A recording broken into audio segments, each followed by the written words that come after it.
आज की information as में इंफॉर्मेशन को वर्ल्ड के एक एंड से दूसरे एंड तक पहुंचने में बिल्कुल वक्त नहीं लगता है। टेलीकम्युनिकेशन की मदद से कोई भी डेटा वर्ल्ड के किसी भी एंड पर रियल टाइम में सेंड किया जा सकता है। यह डेटा किसी भी फॉर्मेट में हो सकता है, जैसे कि audio format, video format, image format या फिर टेक्स्ट फॉर्मेट में। और इस डेटा ट्रांसमिशन में सैटेलाइट्स का बहुत बड़ा रोल होता है। सैटेलाइट्स की मदद से हम ज्योग्राफिकल बैरियर को क्रॉस करके वर्ल्ड के किसी भी रीजन में डेटा को ट्रांसफ़र कर सकते हैं। मतलब कि अगर कोई व्यक्ति चाहे वो नॉर्थ पोल पर रहता हो या फिर माउंट एवरेस्ट पर रहता हो, उस तक हम कोई भी डेटा को रियल टाइम में सैटेलाइट की मदद से ट्रांसफ़र कर सकते हैं। और ये इन सैटेलाइट्स की बदौलत है कि आज इंटरनेट सर्विसेज से लेकर के गवर्नमेंट के डेवलपमेंट काम तक सारे बेनिफिट्स को देश के रिमोटेस्ट एरिया तक पहुंचाया जाता है। ऑल द ये सैटेलाइट्स हमें कभी नज़र नहीं आते हैं, मगर फिर भी ये 24/7 अपने रोल को निभाते रहते हैं।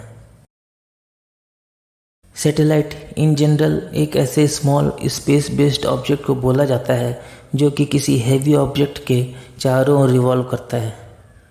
यह नेचुरल भी हो सकता है और आर्टिफिशियल भी हो सकता है। मून एक नेचुरल सैटेलाइट का एग्जाम्पल है, जबकि आर्टिफिशियल सैटेलाइट मैन द्वारा क्रिएटेड होते हैं और यह किसी स्पेसिफिक पर्पस के लिए बनाए जाते हैं। आर्टिफिशियल सैटेलाइट एक प्रिसाइसली कैलकुलेटेड पाथ सर्कुलर या एलिप्टिकल ऑर्बिट में अर्थ से एक स्पेसिफिक डिस्टेंस पर रिवॉल्व करता है। और आर्टिफिशियल सैटेलाइट्स को हम प्राइमरीली इन 3 चीज़ों के लिए यूज़ करते हैं: कम्युनिकेशन, फोटोग्राफी या फिर साइंटिफिक सर्वेइंग और नेविगेशन में। कम्युनिकेशन पर्पस के लिए हम कम्युनिकेशन सैटेलाइट का इस्तेमाल करते हैं। कम्युनिकेशन सैटेलाइट की मदद से रेडियो वेव्स को अर्थ के एक प्लेस से दूसरे प्लेस तक ट्रांसमिट किया जाता है। कम्युनिकेशन सैटेलाइट्स ग्राउंड स्टेशंस द्वारा ट्रांसमिट किए गए सिग्नल्स को कैच करके उन्हें एम्पलीफाई करते हैं, जिससे वो सिग्नल और ज़्यादा स्ट्रांग हो जाते हैं और उसके बाद वो उस सिग्नल को किसी दूसरी जगह स्थित ग्राउंड स्टेशन पर ट्रांसमिट कर देते हैं। इन रेडियो सिग्नल्स की मदद से हम किसी भी तरह के डेटा को, जैसे कि टेलीफोन कॉल डेटा या इंटरनेट डेटा को या टीवी ब्रॉडकास्ट को एक जगह से दूसरे जगह तक ट्रांसमिट कर सकते हैं। कम्युनिकेशन सैटेलाइट्स का इम्पोर्टेंस हम इस बात से समझ सकते हैं कि अर्थ के स्फेरिकल शेप होने के कारण हम रेडियो वेव्स को एक स्ट्रेट लाइन में भेज करके अर्थ की एक एज से दूसरे तक ट्रांसमिट नहीं कर सकते हैं। लेकिन हम अगर उस रेडियो वेव को सैटेलाइट्स की तरफ लॉन्च करें तो सैटेलाइट्स की मदद से हम उसे आराम से एक अर्थ स्टेशन से दूसरे अर्थ स्टेशन तक ट्रांसमिट कर सकते हैं और इसमें अर्थ का स्फेरिकल शेप किसी भी तरह से कोई हिंड्रेंस क्रिएट नहीं करेगा। वायर की मदद से सिग्नल को सेंड करना जहां एक आर्डस टास्क है, वहीं पर सैटेलाइट्स के थ्रू सिग्नल ट्रांसमिट करना बहुत ही कन्वीनियंट होता है और इसके थ्रू हम वर्ल्ड के किसी भी कॉर्नर पे हम इंफॉर्मेशन को सेंड कर सकते हैं। कम्युनिकेशन सैटेलाइट के थ्रू सिग्नल को ट्रांसमिट करने के 3 स्टेज होते हैं। पहला, अपलिंक। इस स्टेज में अर्थ स्टेशन के द्वारा सिग्नल को सैटेलाइट की तरफ बीम किया जाता है, जिसे सैटेलाइट रिसीव करता है। और अगले स्टेज में सैटेलाइट मौजूद ट्रांसपॉन्डर्स की मदद से उसे प्रोसेस करता है। इस स्टेज में सिग्नल्स को फ्रीक्वेंसी को चेंज करके उसे और स्ट्रांग बनाया जाता है। और थर्ड स्टेज में सैटेलाइट्स के द्वारा सिग्नल्स को दूसरे अर्थ स्टेशन पर ट्रांसमिट किया जाता है, जिसे डाउनलिंक कहते हैं।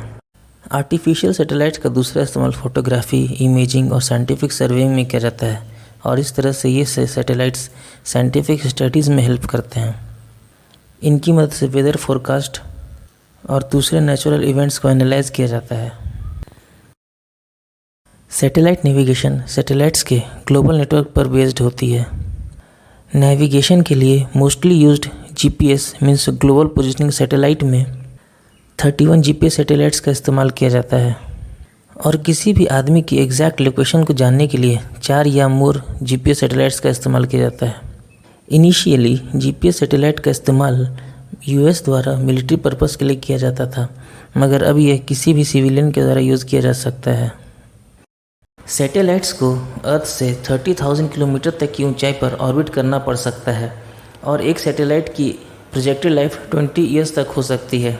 इसलिए सैटेलाइट्स को एडवर्स स्पेस इन्वायरमेंट के साथ साथ हाई रेडिएशन और एक्सट्रीम टेम्परेचर्स को बियर करने में भी कैपेबल होना चाहिए।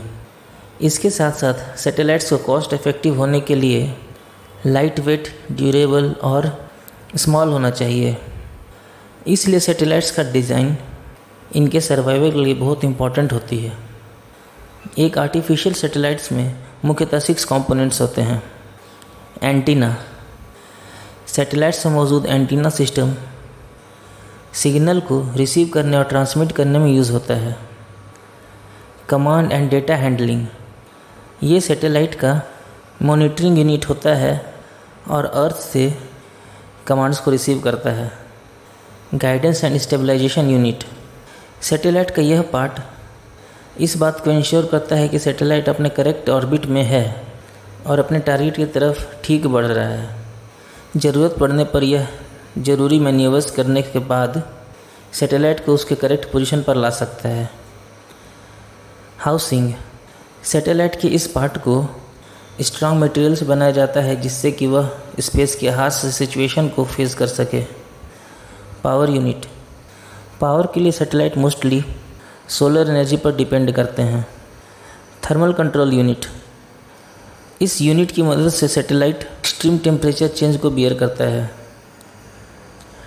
ट्रांसपोंडर्स, ट्रांसपोंडर्स की मदद से सैटेलाइट अपलिंक फ्रीक्वेंसी को डाउनलोड फ्रीक्वेंसी में कन्वर्ट करते हैं और उसके बाद उसे अर्थ की ओर ट्रांसमिट करते हैं।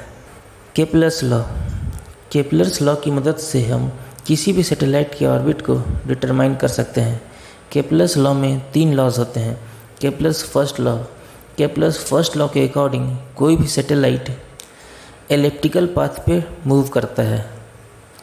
सर्कुलर पाथ भी एक तरह का एलिप्टिकल पाथ ही होता है जिसमें एक्सेंट्रिसिटी ई का वैल्यू 0 होता है। Kepler's second law, Kepler's second law के according satellite equal time interval में इक्वल एरिया स्वीप आउट करता है। केपलर्स के थर्ड लॉ के अकॉर्डिंग प्लैनेट के ऑर्बिटल पीरियड का स्क्वायर ऑर्बिट के सेमी मेजर एक्सिस का क्यूब होता है। इम्पॉर्टेंट ऑर्बिटल पैरामीटर्स, एपोजी, यह ऑर्बिट पर प्लैनेट से फारदेस्ट डिस्टेंस होता है। पेरिजी, यह सैटेलाइट के ऑर्बिट पर प्लैनेट से नियरेस्ट डिस्टेंस होता है। लाइन ऑफ एब्साइड्स, यह एक लाइन होता है जो कि अर्थ के थ्रू एपोजी और पेरिजी को कनेक्ट करता है। इंक्लिनेशन, यह ऑर्बिटल प्लेन और अर्थ के इक्वेटोरियल प्लेन के बीच के एंगल को कहा जाता है। जियो स्टेशनरी ऑर्बिट, इस ऑर्बिट में सैटेलाइट अर्थ के रोटेशन के स्पीड पर अर्थ को रिवॉल्व करता है। इस ऑर्बिट में लैटिट्यूड चेंज नहीं होता है और सैटेलाइट अपेरेंटली किसी पर्टिकुलर प्लेस पर होवरिंग करता हुआ नज़र आता है। जियो सिंक्रोनस ऑर्बिट, इस ऑर्बिट में सैटेलाइट एक पर्टिकुलर ऑर्बिटल प्लेन पर ऑर्बिट करता है जो कि अर्थ के इक्वेटोरियल प्लेन से पर्टिकुलर एंगल पर होता है। जीपीएस या global positioning satellite semi synchronous orbits में ऑर्बिट करते हैं, जहां जियो सिंक्रोनस सैटेलाइट्स को अर्थ को ऑर्बिट करने में 24 आवर्स लगता है, वहां ये सेमी सिंक्रोनस सैटेलाइट्स 12 आवर्स में अर्थ को ऑर्बिट करते हैं। हॉफमैन ट्रांसफ़र ऑर्बिट, इस मैन्यूवर का नाम German civil engineer Walter Hohmann के नाम पर रखा गया है। इस मैन्यूवर में सैटेलाइट को लो एल्टीट्यूड ऑर्बिट से इसके पेरिजी से हायर ऑर्बिट के एपोजी पर ट्रांसफ़र किया जाता है। इस मैन्यूवर में ऑर्बिट ट्रांसफ़र करने में कम एनर्जी की ज़रूरत पड़ती है। आज की डेट में सैटेलाइट बहुत सारे पर्पस के लिए यूज़ किया जाता है और सैटेलाइट्स किसी भी कंट्री के डेवलपमेंट में बहुत इम्पोर्टेंट रोल प्ले करते हैं।